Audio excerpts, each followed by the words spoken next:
Hello everyone, मैं मोहम्मद वसीम आप सभी का स्वागत करता हूं आपके अपने यूट्यूब चैनल डिजिटल मास्टर्स में। आज की इस वीडियो के अंदर हम क्लास 10th जिनका आज ही पेपर हुआ है CBSE term first class 10th का मैथमेटिक्स का, उसकी आंसर की हम लेकर आए हैं। तो ये मैंने सभी क्वेश्चंस के आंसर लिख दिए हैं। अगर आपको इन किसी का क्वेश्चंस भी चाहिए, आंसर भी चाहिए, सॉल्यूशन भी चाहिए तो आप मुझे कमेंट करें और मुझे बताएं कि हाँ हमें आंसर भी चाहिए कि किस तरीके से हुआ है, तो हम आपको जल्दी से जल्दी इसका वीडियो भी प्रोवाइड कराएंगे। चलिए आइए हम वीडियो की ओर बढ़ते हैं जिसके अंदर हमने आंसर की देखी। मेरे पास टर्म फर्स्ट का पेपर है, ठीक है, एक स्टूडेंट का है। तो सबसे पहले जो क्वेश्चन आया था, exponent of 5 in the prime factorization of 3750 is, इसका जो राइट ऑप्शन है वो है ऑप्शन नंबर बी, यानी कि 4, यानी 5 की पावर 4 लिखोगे जब आपका 3750 उसका आंसर आ जाएगा। इसी तरीके से question number second, the graph of a polynomial P of x cuts the x axis at 3 points and touches it at 2 other point, the number of zeros of P of x is. अधिकतर बच्चे क्या करिए है, इसके अंदर 3 कर आगे कि एक्स एक्सिस को कट कर रहा है, लेकिन वो 2 अदर पॉइंट्स पे भी कट कर रहा है। इसका मतलब उसका जो ऑप्शन होगा वो ऑप्शन नंबर डी, यानी कि 5 बिल्कुल करेक्ट आंसर है, ठीक है। उसके बाद क्वेश्चन नंबर थर्ड के लिए आपको एक्स और वाई की वैल्यू बतानी थी। इसके अंदर आप एलिमिनेशन, सब्स्टिट्यूशन, बहुत सारे मेथड यूज़ कर सकते थे। तो इसका जो सही ऑप्शन है वह है ऑप्शन नंबर ए, यानी कि -1, 2। ये आपका ऑप्शन नंबर ए बिल्कुल करेक्ट होगा। फिर क्वेश्चन नंबर 4, इफ़ जो आप हमने फर्स्ट कर लिया, सेकंड हो गया, थर्ड हो गया। अब क्वेश्चन नंबर 4 क्या कह रहा है, if A 3, B 0, and C 3, K are the 3 vertices of an equilateral triangle ABC, then the value of K। equilateral triangle all sides are equal, यानी 3 sides are equal, यानी तीनों का डिस्टेंस निकाल के उसको आपको कि उस एक दूसरी साइड की इक्वल रख के K की वैल्यू पता कर लेनी चाहिए थी। यानी कि उसका जो ऑप्शन है वो बिल्कुल करेक्ट होगा ऑप्शन नंबर सी, यानी कि -√3। क्लियर। उसके बाद question number 5, in figure DE parallel to BC, AD is equals to 2, BD is equals to 3, then area of triangle ABC ratio area of triangle ADE is equals to 25,4, यानी कि इसका option number 25/4, यानी इसका option number D बिल्कुल correct है। इसी तरीके से option number C, question number 6 जो है, if cot theta is equal to 1/√3, the value of sec square theta plus cosec square theta. कल ही ये मैंने मेरे कोचिंग के अंदर भी करवाया, ये क्वेश्चन आरडी का है बिल्कुल। cot theta is equal to 1/√3, the value of sec square theta plus cosec square theta. इसकी जो आंसर है वो है 5 each 1/3, यानी कि ऑप्शन नंबर डी बिल्कुल इसका करेक्ट है। आप लोग चाहोगे तो मैं इसके आपको आंसर भी करा दूंगा, अगर आप लोग कमेंट करोगे तो। वैसे आप लोग सोचोगे अब तो एग्जाम हो गया, इसके आंसर का हम क्या करेंगे। फिर भी अगर आपको लगता है कि हाँ हमें आंसर की ज़रूरत है तो आप मुझे ज़रूर कमेंट करें, मैं आपको इसका आंसर बिल्कुल प्रोवाइड करवा दूंगा, ठीक है। उसके बाद क्वेश्चन नंबर 7 कह रहा है, the area of quadrant of a circle where the circumference of circle is 176, यानी सर्कल का क्वाड्रेंट होता है सर्कल का 1/4 पार्ट, यानी 1/4 पाई स्क्वायर आपको दे रखा है और उसकी सर्कमफेरेंस दे रखी है। तो इधर 176 से पहले आप रेडियस पता कर लोगे, रेडियस पता करके आप क्वाड्रेंट का पता कर लोगे। तो इसका जो ऑप्शन नंबर है वो 616, यानी कि ऑप्शन नंबर सी बिल्कुल करेक्ट आंसर है। क्वेश्चन नंबर 8 बहुत अच्छा क्वेश्चन आया है, प्रोबेबिलिटीज है कि P of E plus P of not E is equals to X, यानी किसी भी इवेंट के होने की और किसी भी इवेंट के नहीं होने की प्रोबेबिलिटी X है, जबकि हम जानते हैं उसकी वैल्यू तो 1 होती है। तो 1 का क्यूब 1 और 1 में से 3 माइनस करेंगे तो -2, यानी कि ऑप्शन नंबर ए बिल्कुल इसका करेक्ट आंसर है। क्लियर। फिर उसके बाद क्वेश्चन नंबर 9 कह रहा, what is the greatest possible speed at which a girl can walk 95 metre and 171 metre in exact number of minute. इसके अंदर आपको ये बताना है कि जो ग्रेटेस्ट पॉसिबल स्पीड है लड़की की, ठीक है, वो क्या है आपको ये बताना है। तो इसका जो ऑप्शन नंबर है वो ऑप्शन नंबर बी, यानी कि 19 मीटर पर मिनट इसका आंसर बिल्कुल करेक्ट होगा। उसके बाद क्वेश्चन नंबर 10 बहुत ही इजी क्वेश्चन, एनसीईआरटी का ही क्वेश्चन है कि कहाँ पर कट कर रहा है, 3 पॉइंट्स पे कट कर रहा है, यानी कि ऑप्शन नंबर 10 क्वेश्चन नंबर 10 का ऑप्शन नंबर सी बिल्कुल करेक्ट आंसर है। तो एनसीईआरटी का क्वेश्चन है। उसके बाद क्वेश्चन नंबर 11 कह रहा है the 2 lines are given to be parallel. Parallel कब होती है? जब A1/A2 is equals to B1/B2 but is equals to not C1/C2, then lines are parallel. तो आपको इस कंडीशन के अकॉर्डिंग आपको ये देखना है कि कंडीशन सेटिस्फाइड हो जाए, तो इसके लिए जो आपका ऑप्शन नंबर सी है वो बिल्कुल करेक्ट आंसर रहेगा। ठीक है, उसके बाद क्वेश्चन नंबर 12 की ओर आते हैं हम लोग, जिसमें कह रहा है 3 vertices of parallelogram ABCD, the ordinate of the 4th vertex D is. Ordinate का है इसने, तो इसको ध्यान से पढ़ना। लोगों ने कोऑर्डिनेट पढ़ लिया होगा, जबकि इसने बोला है ordinate of the 4th vertex D, यानी केवल आपको y की वैल्यू बतानी थी। तो इसका जो ऑप्शन नंबर बी होगा यानी कि 9 जो है वो इसका करेक्ट आंसर है।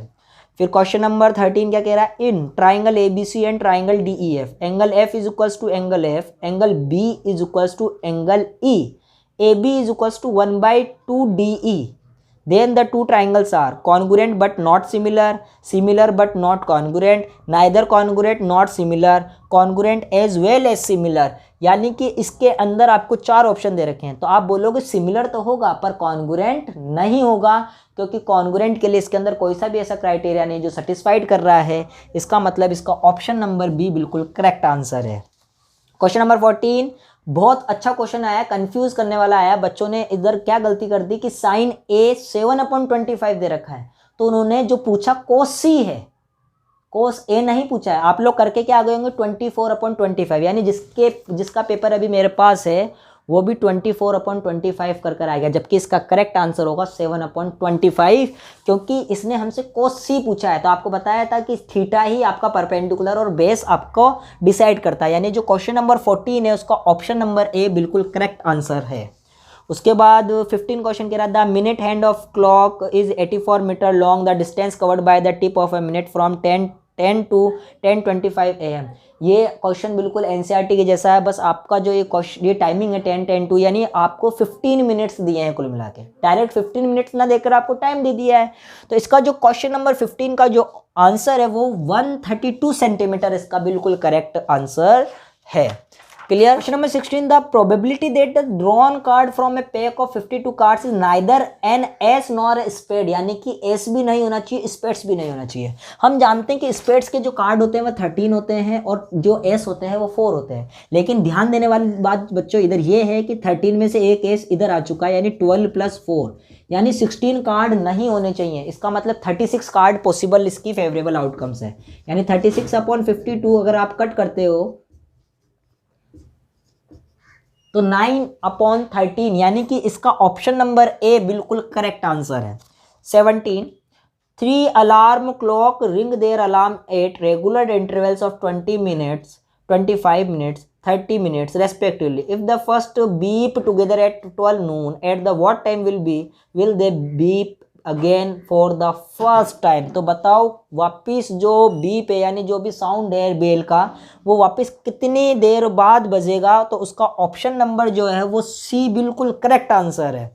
और ऑप्शन 18 तो आपका बिल्कुल एनसीईआरटी की जैसा ही है। बस ध्यान देने वाली बात बच्चों इधर है कि आपको एनसीईआरटी में सम ऑफ जीरोस पहले दे रखा है, प्रोडक्ट ऑफ जीरोस बाद में है, लेकिन क्वेश्चन में प्रोडक्ट ऑफ जीरोस पहले दे रखा है, सम ऑफ जीरोस बाद में दे रखा है, यानी कि इसका जो ऑप्शन नंबर ए है वो बिल्कुल करेक्ट आंसर होगा।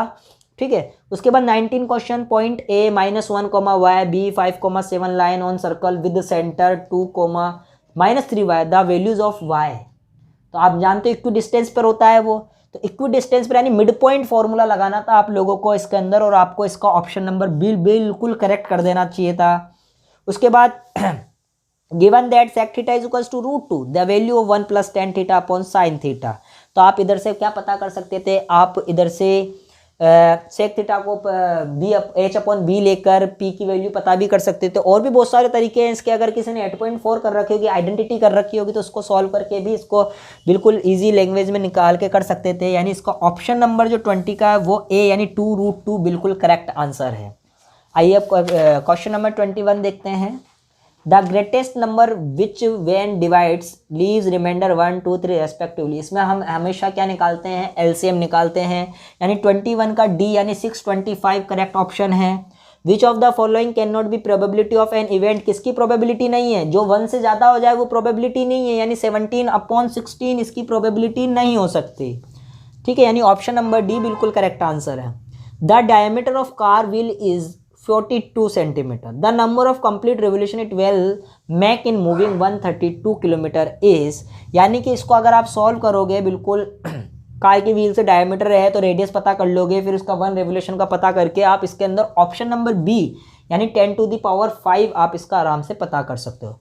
If theta is an acute angle, okay, tan theta plus cot theta is equals to 2, the value of sine cube theta plus cos cube theta, इसके अंदर a cube plus b cube का formula लगा के भी solve कर सकते थे, या जो आपको पहले गिवन है उससे भी आप कुछ ना कुछ पता कर सकते थे। बहुत सारे तरीके होते हैं इस टाइप के क्वेश्चन को करने के लिए। इसका ऑप्शन नंबर सी यानी √2/2 बिल्कुल करेक्ट ऑप्शन है। The ratio in which line 3x plus y minus 9y is equals to 0 divide the line segment joining the point 1,3 and 2,7। इसने रेशो पूछा है तो रेशो पूछता है तो हमें हमेशा k/1 मान के इस क्वेश्चन को सॉल्व करना था, यानी कि इसका ऑप्शन नंबर सी यानी 3/4 बिल्कुल करेक्ट आंसर है। If x - 1 is a factor of polynomial and a plus b is equals to 4, then a और b की वैल्यू पता करनी है। अब फैक्टर है यानी जहाँ पर भी x है वहाँ आपको वैल्यू 1 पुट करनी थी, उसके बाद आपको इसके अंदर एलिमिनेशन मेथड का यूज़ करते हुए आप क्वेश्चन नंबर 26 का जो ऑप्शन नंबर बी बिल्कुल करेक्ट आंसर होगा, 9 आप रख के देख लेना, ए और बी की वैल्यू बिल्कुल करेक्ट आएगा।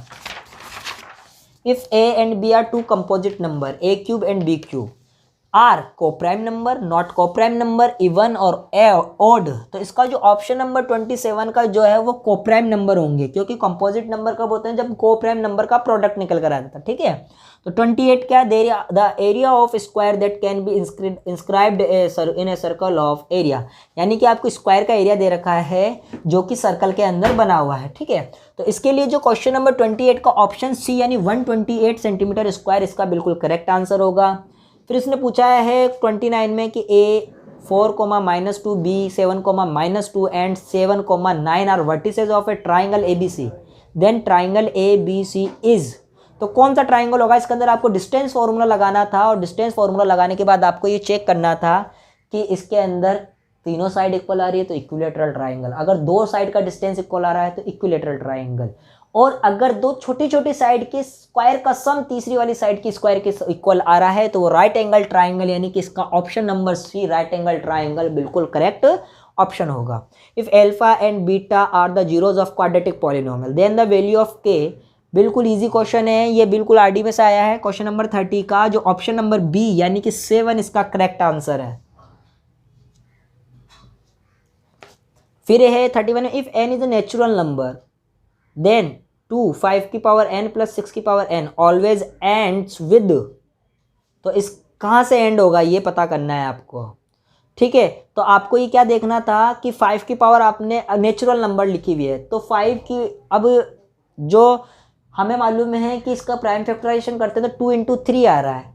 ठीक है, तो आपको इसमें प्राइम फैक्टराइजेशन करके पता करना था कि इसका कहाँ से खत्म होगा n जब नेचुरल नंबर है, तो 31 का जो ऑप्शन नंबर डी यानी कि 2 इसका करेक्ट आंसर है।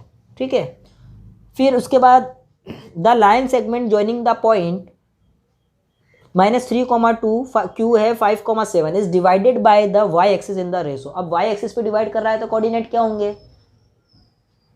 क्या होंगे? y पे डिवाइड कर रहा है, जब y पे डिवाइड करता है तो x पर 0 होता है यानी 0,y, और इसकी कोऑर्डिनेट, अब आप इसको आराम से, जब आपके पास रेशो पता करना है यानी आपको कोऑर्डिनेट दे दिए हैं और आपको रेशो पता करना है, बिल्कुल आप आराम से कर सकते हो। 32 का क्वेश्चन नंबर डी, अगर नहीं आता है तो आप मेरे को कमेंट करना, मैं आपको ज़रूर इसका सॉल्यूशन भी यूट्यूब के जरिए आपको मैं प्रोवाइड करवा दूंगा। Question number 33, if cot theta plus b cosec theta is equals to p and b cot theta plus a cosec theta is equals to q, then p square minus q square, आराम से इनका whole square करके आप इसको solve करते हैं तो 33 का जो ऑप्शन नंबर b है वो b square minus a square निकल कर आता। इसी तरीके से 34 क्वेश्चन नंबर जो है वो आपका चैप्टर नंबर 12 से आया है, एरिया रिलेटेड टू सर्कल से, जिसके अंदर आप क्वेश्चन नंबर 34 का आंसर 7/22 कर सकते हो।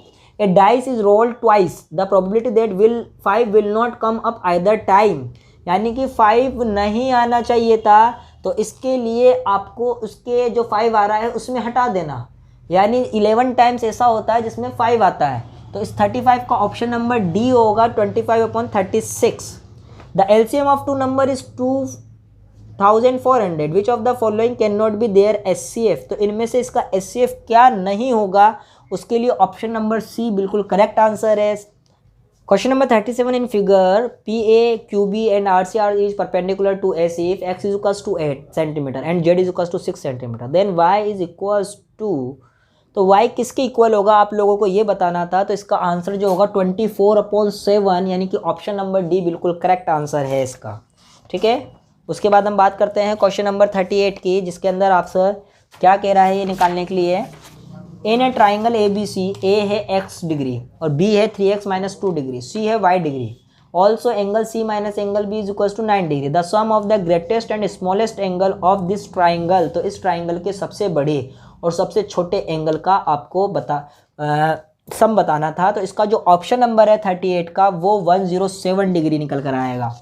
सेक theta plus tan theta is equals to p, then tan theta की वैल्यू आपको बतानी थी। इसके अंदर आसानी से आराम से निकाल सकते थे 8 चैप्टर में। तो इसका ऑप्शन नंबर बी यानी p² - 1/2p निकल कर आएगा। The base BC of an equilateral triangle ABC lies on the y axis, the coordinates of C are 0 - 3, then the origin is mid point of the base BC, what are the coordinate of A and B, यानी कि इसका जो 40 है उसका C option बिल्कुल correct option है। 41 a book store shopkeeper, case study है 41 question के अंदर। तो केस स्टडी आप लोग पढ़ के आप पता करेंगे इसके अंदर जो भी है लिखा हुआ आपके। The situation of amount paid by Radhika is algebraically represented by, यानी चैप्टर नंबर 3 से आपके केस स्टडी आई है, जिसका ऑप्शन नंबर डी यानी x + 2y = 16 आंसर बिल्कुल सही है। उसके बाद the situation of an amount pay by Amrita is algebraically represented, तो अमृता के लिए आपका जो ऑप्शन नंबर सी यानी x + 4y = 22 इसका सही आंसर है। What are the fix charge for a book, तो बुक का फिक्स चार्ज क्या है उसके लिए ऑप्शन नंबर बी सही है बिल्कुल 10 rupees. What are the additional charges for each subsequent day for a book, और सब्सिक्वेंट क्या है उसके लिए आपको यह भी बताना है। तो इसका ऑप्शन नंबर डी बिल्कुल सही है। 45 what is the total amount paid by both if the both them have kept the book for 2 more days, 2 दिन के लिए ज़्यादा उन्होंने बुक को ले लिया, तो इसके लिए ऑप्शन नंबर सी यानी 50 रुपीज़ बिल्कुल सही है। अब इसके बाद केस स्टडी सेकंड में 46 पढ़ लेना आप लोग, आपके चैप्टर नंबर 6 से आई है। The two triangular region AOB and COD are similar by AA criteria, similar by SAS criteria या similar by RHS criteria या फिर not similar। तो इसके अंदर 46 में AA criteria से ये दोनों ट्राइंगल सिमिलर हो जाएंगे। The ratio of the area of triangle AOB to the area of COD, आपको रेशो बताना था AOD और COD का, तो इसका ऑप्शन नंबर बी यानी 1:4 बिल्कुल करेक्ट ऑप्शन है। If the ratio of perimeter of triangle AOB to the perimeter of COD would have been 1:4, then तो 48 का जो ऑप्शन नंबर डी है वो आपका बिल्कुल क्लियर है। 49 if in a triangle AOD and BOS AO/BC is equals to AD/BO is equals to OD/OC, then क्या triangle similar होंगे कि नहीं? कौन से ट्राइंगल सिमिलर होंगे? ट्राइंगल AOD सिमिलर होगा ट्राइंगल BCO के। और 50 if the ratio of areas of two triangle AOB and COD is 1:4, then the which of the following statement is true, तो वो स्टेटमेंट आपकी बी बिल्कुल ट्रू होगी, जो कि है the corresponding altitudes have a ratio 1:2। आज के इस वीडियो में हमने टर्म फर्स्ट की पूरी आंसर की आपको दिखा दी है, तो आज ही आप जान सकते हैं कि आपके मैथ्स में कितने नंबर आएंगे। आपको आपके रिजल्ट का इंतज़ार करने की कोई ज़रूरत नहीं है, आपको आज ही मालूम चल चुका होगा कि आपके कितने नंबर आ रहे हैं। जिसने अभी तक हमारा यूट्यूब चैनल सब्सक्राइब नहीं किया है, आप लोग अपने इस यूट्यूब चैनल को सब्सक्राइब करें ताकि आने वाले वीडियो का आप फ़ायदा उठा सकें, क्योंकि हमारा ये यूट्यूब चैनल 6th क्लास से लेकर 12th क्लास के सभी सब्जेक्ट वाइज वीडियोज़ उपलब्ध कराता है स्टूडेंट्स को। जैसे कि मैथ्स के बिल्कुल स्टार्टिंग से सारे वीडियोज़ अवेलेबल है, साइंस, मैथ, SST, जो भी आपको कन्फ्यूज़न होता है उसको करते हैं। तो आप हमारा यूट्यूब चैनल ज़रूर सब्सक्राइब करें, साथ ही बेल आइकन का बटन भी दबाएं ताकि आने वाले वीडियो का नोटिफिकेशन आपको सबसे पहले मिल सके। आज की इस वीडियो में इतना ही। Thank you, have a nice day.